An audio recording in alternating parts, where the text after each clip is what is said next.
کسی عورت کو اپنے خاوند کی طرف سے زیادتی یا بے رخی کا اندیشہ ہو تو میاں بیوی پر کچھ گناہ نہیں کہ آپس میں کسی قرارداد پر صلح کر لیں، اور صلح خوب چیز ہے، اور طبیعتیں تو خود غرضی کی طرف مائل ہوتی ہی ہیں، اور اگر تم نیکوکاری اور پرہیزگاری کرو گے تو اللہ تمہارے سب کاموں سے واقف ہے۔ اور بیٹا، نماز کی پابندی رکھنا اور لوگوں کو اچھے کاموں کے کرنے کا مشورہ دیتے رہنا، بری باتوں سے منع کرتے رہنا، اور جو مصیبت تجھ پر واقع ہو اس پر صبر کرنا، بے شک یہ بڑی ہمت کے کام ہے۔ اور تکبر کرتے ہوئے لوگوں کے سامنے گال نہ پھلانا اور زمین میں اکڑ کر نہ چلنا، اس لیے کہ اللہ کسی اترانے والے شیخو گورے کو پسند نہیں کرتا۔ اور اپنی چال میں اعتدال کیے رہنا، اور بولتے وقت ذرا آواز نیچی رکھنا، کیونکہ بہت اونچی آواز گدھوں کی سی ہے، اور کچھ شک نہیں کہ سب سے بری آواز گدھوں کی ہوتی آسان ہے۔ جو لوگ کافر ہیں ان کا اعتقاد ہے کہ وہ دوبارہ ہرگز نہیں اٹھائے جائیں گے۔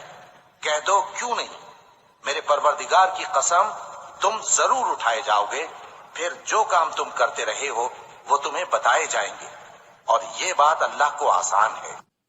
اے ایمان والو، انصاف پر قائم رہو اور اللہ کے لیے سچی گواہی دو، خواہ یہ تمہارے اپنے خلاف یا تمہارے ماں باپ اور رشتہ داروں کے خلاف ہی ہو۔ اگر کوئی امیر ہے یا فقیر تو اللہ ان دونوں کا زیادہ خیر خواہ ہے، بس تم خواہش نفس کے پیچھے چل کر عدل کو نہ چھوڑ دینا۔ اگر تم لگی بات کہو گے یا سچائی سے پہلو دہی کرو گے تو جان رکھو اللہ تمہارے سب کاموں سے واقف ہے۔ کیا ابھی تک مومنوں کے لیے اس کا وقت نہیں آیا کہ اللہ کی یاد کرنے کے وقت اور قرآن جو حق کی طرف سے نازل ہوا ہے اس کے سننے کے وقت ان کے دل نرم ہو جائیں، اور وہ ان لوگوں کی طرح نہ ہو جائیں جن کو ان سے پہلے کتابیں دی گئی تھی، پھر ان پر طویل عرصہ گزر گیا تو ان کے دل سخت ہو گئے، اور ان میں سے اکثر نافرمان ہیں۔ اور ان لوگوں جیسے نہ ہو جانا جنہوں نے اللہ کو بھلا دیا تو اللہ نے انہیں ایسا کر دیا کہ وہ خود اپنے آپ کو بھول گئے۔ یہی لوگ ہیں نافرمان۔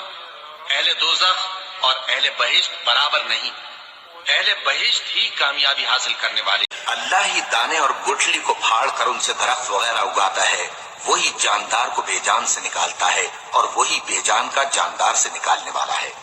یہی تو اللہ ہے، پھر تم کہاں بہکے پھرتے ہو؟ وہی رات کے اندھیرے سے صبح کی روشنی پھاڑ نکالتا ہے، اور اسی نے رات کو موجب آرام ٹھہرایا اور سورج اور چاند کو حساب کا ذریعہ بنا دیا۔ یہ اللہ کے مقرر کیے ہوئے اندازے ہیں، جو غالب ہے، علم والا ہے۔